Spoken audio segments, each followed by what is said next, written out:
dia. Antônio, quero falar contigo sobre um assunto que sempre vem nas discussões dos torcedores, sempre pós-eliminação, a questão da cobrança em relação ao Renato. Você diz, tipo, o Renato não tem cobrança, que não sei o quê.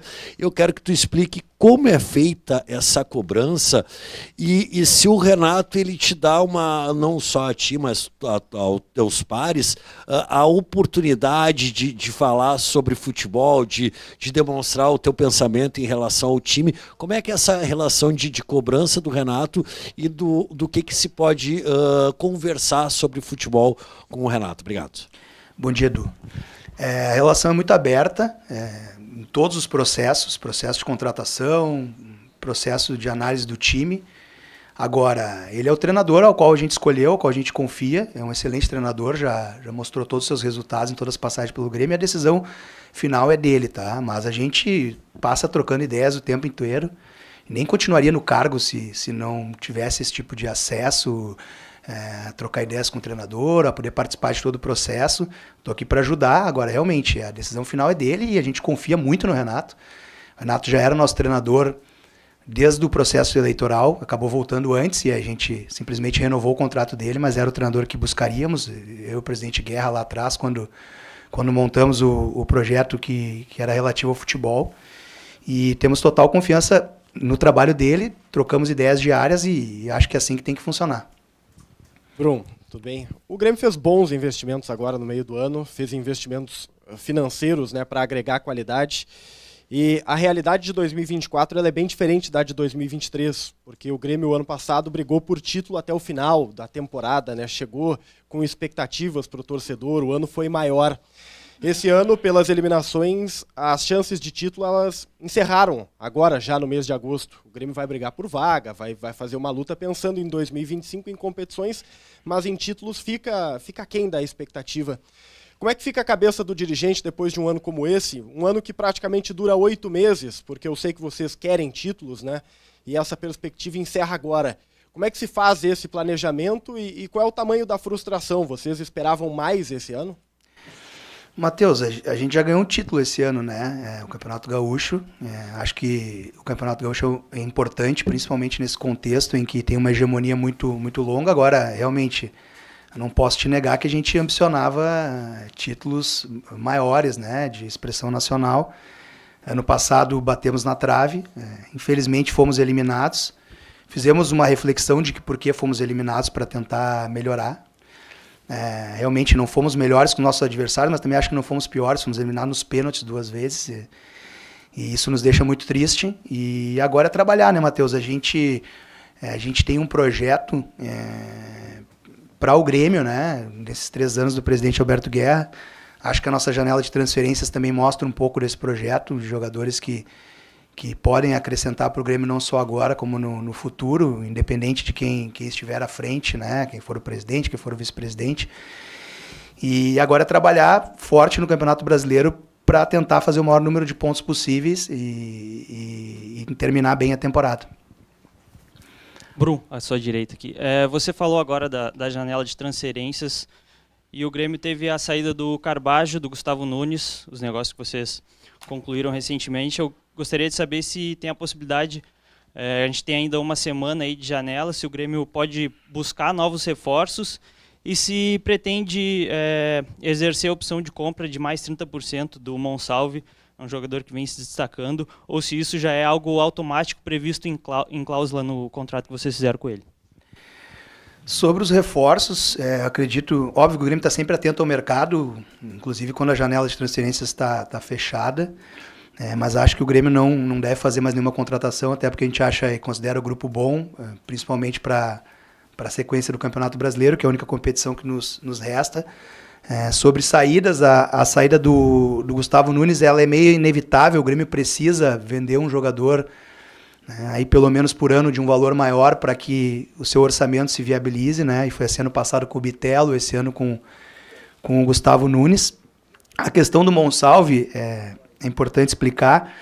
O Grêmio sempre tenta, através do seu departamento de futebol, proteger o clube em diversas situações. Então, no momento da aquisição do Monsalve, foi possível comprar 50% por vários fatores. Primeiro porque era um jovem, segundo porque a gente tinha um valor limitado de investimento, mas a gente deixou opcionado a compra de outros 30%, justamente porque acreditava muito no jogador, e a gente não pode deixar isso de uma maneira variável, até porque se o jogador chega aqui e se destaca muito, e já está se destacando, o Grêmio fica suscetível, né? Então, não é necessário adquirir agora, isso pode ser adquirido mais para frente, já está garantida essa aquisição, é só o Grêmio exercê-la. Bruno, aqui no fundo, o Grêmio já pensa em 2025, mesmo tendo, né, o Campeonato Brasileiro ainda buscando alguns pontos, até para se livrar do rebaixamento, mas em contratações, por exemplo, a do Soteldo, já é trabalhado isso internamente para esse 2025 ou será trabalhado só no final da temporada? A situação do Soteldo, a compra do Soteldo, ele tem o passe fixado e simplesmente o Grêmio exerce, se quiser exercer no final da temporada, então não há necessidade de negociação. Isso também foi feito numa forma de proteger o Grêmio, deixar o valor e a opção de compra fixada. A gente está trabalhando forte na temporada 24, o monitoramento de mercado ele é feito sempre, já pensando em 25, mas a gente não está pensando a nível de departamento de futebol em 2025. A gente está pensando agora em 2024 em fazer o maior número de pontos possíveis no Campeonato Brasileiro e terminar bem essa temporada. Brum, boa tarde.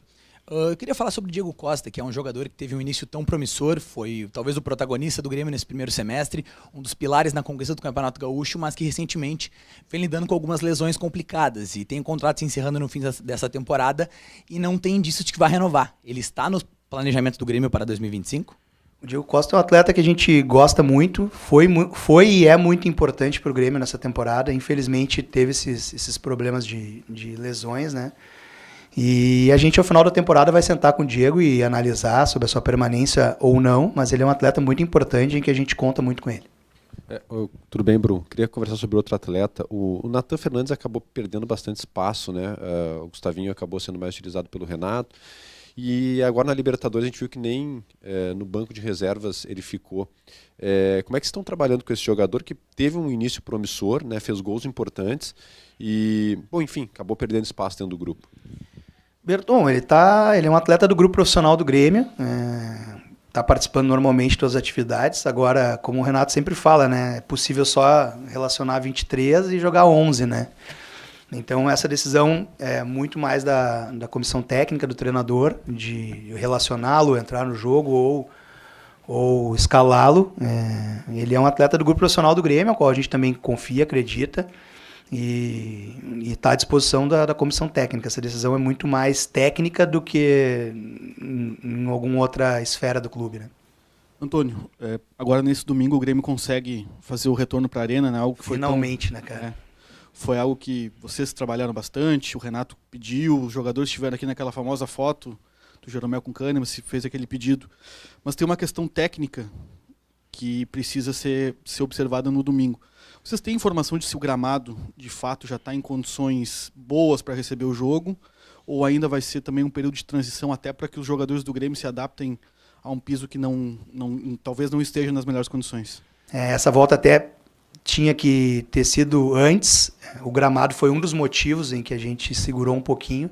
A gente espera que ele esteja melhor agora. Foi um problema sempre o gramado da Arena, infelizmente, né? Mas eu acho que independente de qualquer situação, de número de pessoas, obviamente a gente gostaria de voltar para a Arena com a casa cheia, com um gramado perfeito. Acho que é importante o Grêmio voltar para casa, isso vai impactar positivamente no desempenho do time, assim a gente acredita. Brum, e para o restante da temporada, né, a gente sabe que... E o Renato já tinha dito isso, e eu concordava muito com ele, que o Grêmio não era para estar onde estava, né, no Brasileiro. A gente sabia que o Grêmio cresceria dentro da competição. Como que é a conversa hoje para o restante do campeonato, né? O que o Grêmio acha que consegue alcançar dentro do Brasileiro, já que o Grêmio já se afasta nesse momento aí, pelo menos 5 pontos da zona do rebaixamento, não é a zona que o Grêmio deve ficar. Mas o que tu acha, assim, o teu sentimento, não só a questão de planejamento, mas o teu sentimento para o restante do campeonato? Gabriel, a gente conversou muito com os jogadores, né?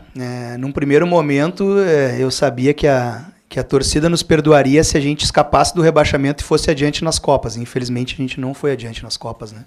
Então a gente tem que ir o melhor possível no Brasileiro agora. É claro que isso é uma construção passo a passo, jogo a jogo, mas todo mundo está muito ciente que a gente tem que fazer o maior número de pontos possíveis no Campeonato Brasileiro. Aonde isso vai nos levar, a gente só vai saber no final da competição, né? Depende de vários fatores, mas o Grêmio vai entrar sempre com foco total e força máxima em cada rodada do Campeonato Brasileiro e vai ser assim até o final da competição. Brum, aqui. Eu queria saber se existe ou como está um planejamento para uma despedida do Jeromel ou se o Grêmio pretende, de repente, prolongar o contrato dele para uma próxima temporada. E se eu puder fazer mais uma, como que foi receber a notícia do falecimento do Cacalo, que foi muito representativo no Grêmio, também como vice-presidente do clube, né? Sobre o Jeromel, a gente estendeu o contrato até o final do ano. Como todos os jogadores que têm contrato até o final do ano, a gente vai conversar lá adiante. E se o Jeromel realmente for se aposentar, ele tem que receber as maiores honrarias por parte do Grêmio, por tudo que ele significou, por tudo que ele fez para o Grêmio. E é um cara que está na história do Grêmio, né? Sobre o Cacalo, eu perdi um ídolo, né? O Cacalo é um ídolo para mim, assim. Eu falei isso, inclusive, na pré-eleição para os jogadores, para que até quem não está aqui há muito tempo pudesse entender a dimensão de quem foi o Cacalo, né? Para mim, um dos maiores dirigentes da história do Grêmio, o maior vice-presidente de futebol, isso é uma opinião minha. Foi um cara que foi um ídolo para mim. Eu queria ser o Cacalo nos anos 90 e tenho a honra de ocupar essa cadeira hoje, que foi ocupada por pessoas tão brilhantes, uma delas o Cacalo. Pude me aconselhar e conhecer o Cacalo pessoalmente antes de assumir esse cargo e que bom que o Grêmio pôde vencer o jogo, que eu acho que é o mínimo, né? Eu até contei essa história para os jogadores que o Cacalo, num dos seus problemas de saúde, ele ficou 14 dias em coma e quando ele acordou sem saber onde estava, ele queria saber se o Grêmio tinha ganhado e eu falei para os jogadores que ele estava chegando no céu lá e ia querer saber se o Grêmio ganhou e que isso só dependia deles e que bom que o Grêmio pôde homenagear o Cacalo com uma vitória, além das outras homenagens, que todas são muito pouco perto do que o Cacalo fez para o Grêmio e então, estamos muito tristes com a perda desse cara tão incrível. Bom dia, Brum. Diante da tua primeira resposta, da excelente relação que existe com o Renato, por tudo que o Renato já fez, o Renato nunca deixou o Grêmio fora da Libertadores no ano seguinte, e o Grêmio começa a sair do rebaixamento e ele disse que o Grêmio vai beliscar a Libertadores. A partir desse contexto todo, se depender de ti, o Renato fica no ano que vem? O Renato é um grande treinador e a gente não está discutindo isso de ano que vem com nenhum jogador e nem com o Renato. Inclusive, se vocês lembram, na temporada passada também só se discutiu a permanência dele e o Renato até prefere assim no final da temporada. Mas assim, a relação é ótima, a gente confia no trabalho dele, a gente gosta muito do Renato como pessoa e como treinador, mas ele está no mesmo formato de todas as outras questões que foram trazidas aqui, a gente não está pensando em renovações de contrato agora e sim em terminar a temporada da menor maneira possível. Bom dia, Brum. Voltando um pouquinho sobre o planejamento, tu comentou que neste momento não pensa nem em contratar e está pensando que o Grêmio precisa sair da situação e tentar fazer o mais pontos possíveis. O ano passado, só fazer uma lembrança, a gente teve aquela dificuldade quando o Soares acabou saindo, né? O Grêmio teve essa questão de tentar achar um substituto. E tu deixou agora há pouco que não pensa no 25 ainda, mesmo que está monitorando o mercado.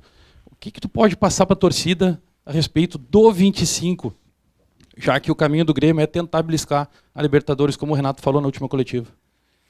Eu acho que tu não prestou atenção na minha resposta ou talvez eu possa ter me expressado mal, né? Vamos de novo. O monitoramento de mercado é feito o tempo inteiro. E nesse monitoramento de mercado está, por exemplo, jogadores que encerram o contrato, que podem ter que ser repostos, promessas que estão surgindo, jogadores que estão se destacando nos seus campeonatos nacionais. E a gente olha esses jogadores com alguma frequência. Agora, eu não estou tentando contratar ninguém agora para 2025, né? Obviamente, nesse monitoramento também tem jogadores que ficam livres no final do ano, que podem assinar pré-contrato. Eu estou focado em dar a mobilização total, o suporte total, para que o Grêmio alcance a melhor posição possível no Campeonato Brasileiro. Tu trouxe de novo esse assunto do Soares, que é um assunto que tu trouxe já em várias coletivas, e de novo eu vou te explicar. A gente sabia que ia perder o Soares desde julho de 2023. E o Bright White está aqui hoje porque desde julho de 2023, e o Arezzo também, a gente monitora todos os centroavantes do mundo possível. E o Grêmio trouxe 3 centroavantes para repor a saída do Soares. Só que as contratações elas não acontecem na hora que a gente quer. Ela depende de muitos fatores, principalmente para um clube que não chega lá e compra, né? O Flamengo agora lesionou o Cebolinha, foi lá e comprou o Michael, né? Isso não depende, né, só do Grêmio. E agora lesionou o Vina, trouxe o Alexandro, que era um jogador que eu falei na minha última entrevista que pelos valores eu achava muito difícil que ele viesse para o Brasil, a não ser que tivesse algo muito especial. Talvez o Flamengo tenha oferecido esse algo muito especial. Então, assim, obviamente está se pensando já na temporada de 2025, mas se eu torcer a temporada de 2025 para cima da temporada de 2024, eu posso talvez prejudicar a temporada de 2024, né? E é isso que eu quis dizer na minha resposta. Perfeito? Brum, 2 questões que você até tratou aqui na coletiva, eu queria tentar aprofundar se possível, né? A primeira ainda é sobre o Cacalo, você citou uma conversa com os jogadores, né? E chamou a atenção de muita gente que alguns atletas, como Monsalve, por exemplo, que não viveram a história do Grêmio, citaram o Cacalo depois do jogo. Como é que foi essa conversa para explicar para esses jogadores tudo que representou o Cacalo e de parte deles, como é que foi o interesse, como é que está sendo o interesse por aprender mais sobre a história do Grêmio? E a outra sobre o final do ano aí, né? O Grêmio se distanciou da zona do rebaixamento, acho que o discurso é do jogo a jogo, mas você considera viável o Grêmio conquistar uma vaga para a Copa Libertadores da América, ainda mais se o G6 virar G7 ou G8? Sobre o Cacalo, Gabardo, sempre que a gente entende que é importante, eu ou o presidente Guerra, em algum momento a gente conversa com o grupo. Eu muitas vezes aqui no CT, em momentos de vídeo, né, em momentos de reuniões que a gente tem, e às vezes na pré-eleição. Nesse jogo a gente conversou na pré-eleição para reforçar a importância de voltar com tudo para o Campeonato Brasileiro. E eu achei que era pertinente explicar para os jogadores o tamanho que o Cacalo tinha, né?